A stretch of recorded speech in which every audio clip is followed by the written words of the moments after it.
Hi, welcome to Encouragement for Today. I'm Pastor Emily. First of all, I want to invite you to Christmas Eve with us if you're looking for a place to worship.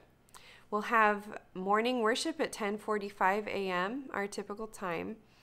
And this Sunday, it's going to include Christmas carols, O Holy Night, sung by Raffia Thomas. Our choir ensembles prepared a couple of songs. I'm planning to play some violin prelude carols, and Pastor Jim has prepared a Christmas Eve message for us. I'm also looking forward to Jaden and Shalend lighting the fourth Advent candle on our Advent wreath and sharing some readings. It'll be a beautiful time to gather and to worship and to prepare to celebrate Jesus' birth. If you want to join us in the evening, we are very excited to be joining Iglesia Bethel for their service. It starts at 5:30 p.m., and they've invited a group originally from Venezuela to share a dramatic presentation of the Nativity story. It's going to be translated from Spanish into English, and I understand we'll be closing service to candlelight, singing Silent Night.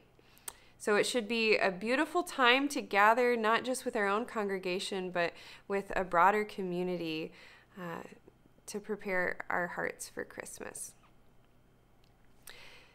For our encouragement message today, I've been thinking a lot about John chapter 1 and the light of Jesus that shines in the darkness, while the darkness cannot overcome it. And I've been thinking about how much am I paying attention to the light of God that shines in everyday situations. I'm going to read some opening verses from John and then ask a couple reflection questions for us to consider today.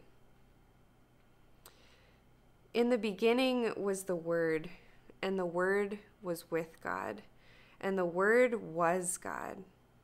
He was in the beginning with God. All things came into being through him, and without him not one thing came into being. What has come into being in him was life, and the life was the light of all people. The light shines in the darkness, and the darkness did not overcome it. There was a man sent from God whose name was John. He came as a witness to testify to the light, so that all might believe through him.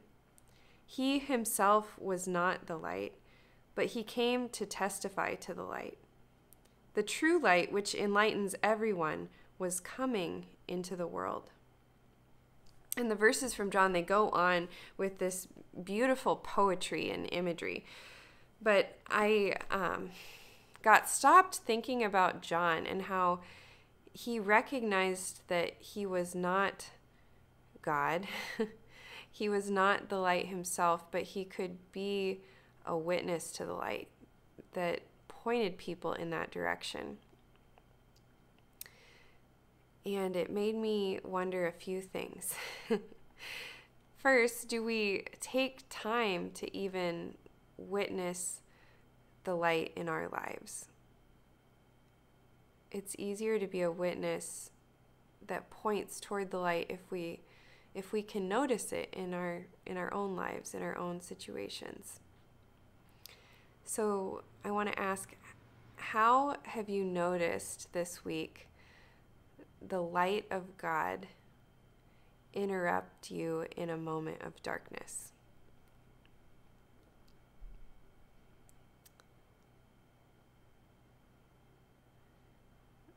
I had a moment today where I was pretty discouraged, and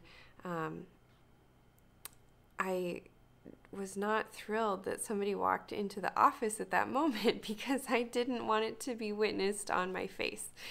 And it turned out to be another pastor that his congregation worships on the property.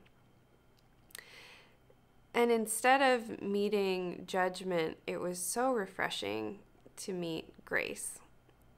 He, after talking with me about what we needed to talk about, he stopped and asked if he could pray for me. And it was so appreciated and so thoughtful. It was definitely a moment where light interrupted my discouraged moment.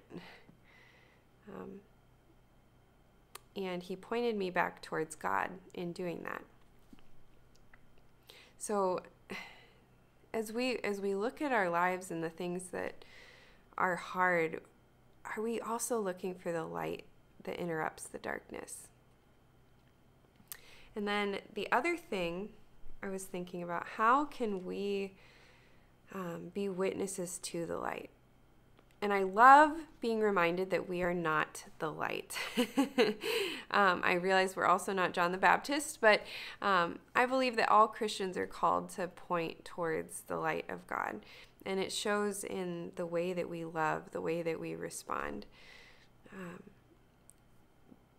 While it's also freeing to realize that we're not asked to be God, sometimes I know I can take on too much responsibility internally for how other people feel or what other people experience, and it's not mine to carry, but I can be a loving light in the midst of it that points not back towards myself but toward God.